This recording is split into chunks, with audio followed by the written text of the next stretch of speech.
अपने सनातन पर हमें गौरव जरूर है, और हम सभी को यह ज्ञात होना चाहिए कि चैत्र शुक्ल प्रतिपदा से हमारा नव वर्ष शुरू होता है।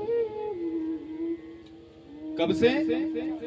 चैत्र शुक्ल प्रतिपदा से।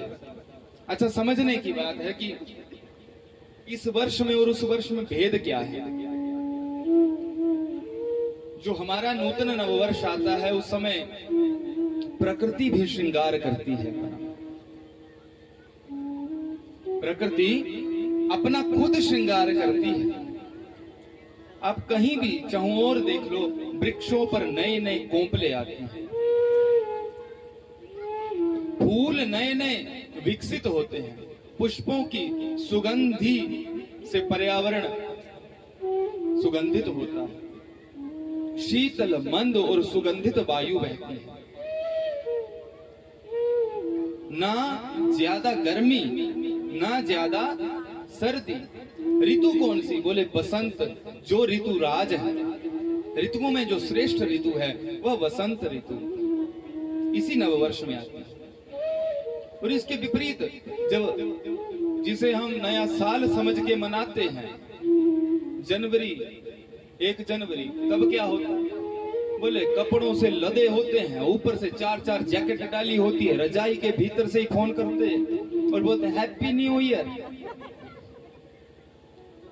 रजाई से बड़ी मुश्किल से मुंडी बाहर निकाल के हैप्पी न्यू ईयर, और दूसरा भी बोलता है सोता सोता हाँ सेम टू यू।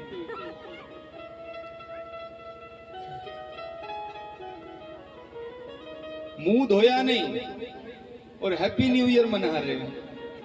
और धोए भी कैसे, इतनी सर्दी होती।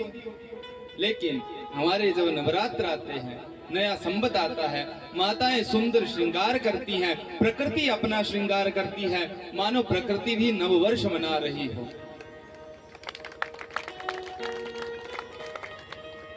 और शक्ति पूजा की यहां महत्ता है। हम लोग शक्ति की पूजा करते हैं, दुर्गा पूजा। कन्याओं का हमारे यहाँ पूजन होता है, छोटी कन्याओं का। यहाँ पीछे खड़ी है देवियां छोटी छोटी। आज तो मानो भगवती यहाँ पहले ही आ गई हमें। देखो 1 2 3 4 5 6 7 8 पूरी 9 दुर्गाएं हैं यहाँ पे। बोली नव दुर्गा मैया की। और मेरे को लग रहा है कि भैरव भी है साथ में, है ना? ये देखो माँ स्वयं यहाँ प्रकट हुई है। भगवती के 9 रूप हैं, नव दुर्गा कहा गया। प्रथमं शैलपुत्री च, द्वितीयं ब्रह्मचारिणी, तृतीयं चंद्रघंटेति, कुसुमांडेति, चतुर्थकं पंचमं स्कंधमातेति, षष्ठं कात्यायनीति च, सप्तमं कालरात्रीति, महागौरीति चाष्टमं, नवमं सिद्धिदात्री च, नवदुर्गा प्रकीर्तिताः। ये 9 दुर्गा। और मैं आपको बता दूं, चलो नवरात्रि है तो आपको करना क्या है। जो तो आप सभी लोग बीजते ही होंगे।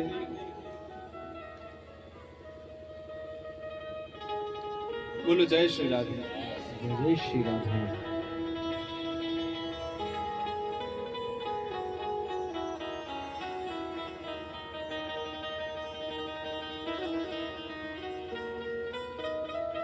हमारा शास्त्र कहता है कि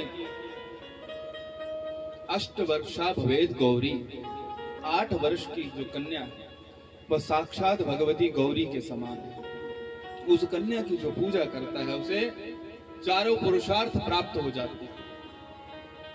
8 से 9 वर्ष तक की कन्या का पूजन करना चाहिए विशेष रूप से। वह साक्षात जगदम्बा है।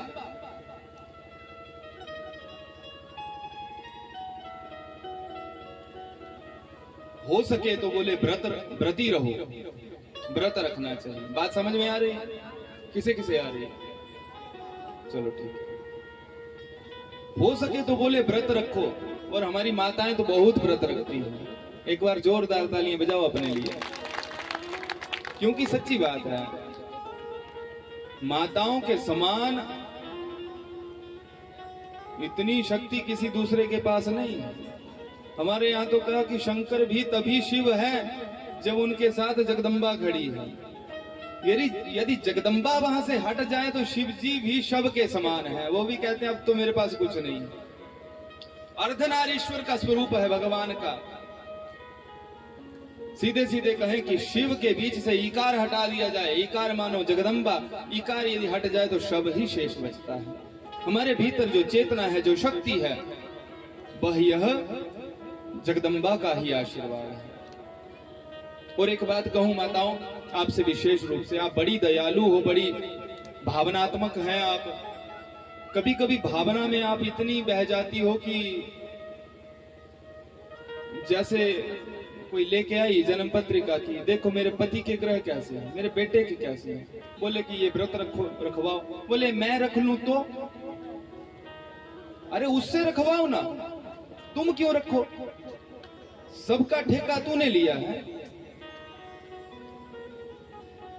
अपने बच्चों को कभी नियम पालन से विमुख मत करो, उन्हें भी नियम में ढालो। कहो व्रत रखो, ऐसा नहीं, जबरदस्ती वाला नहीं, प्रेम से, ज्यादा भी नहीं रखो। जितना शरीर सहन कर सके उतना रखो। ये ना हो कि व्रत के चक्कर में भूखे भूखे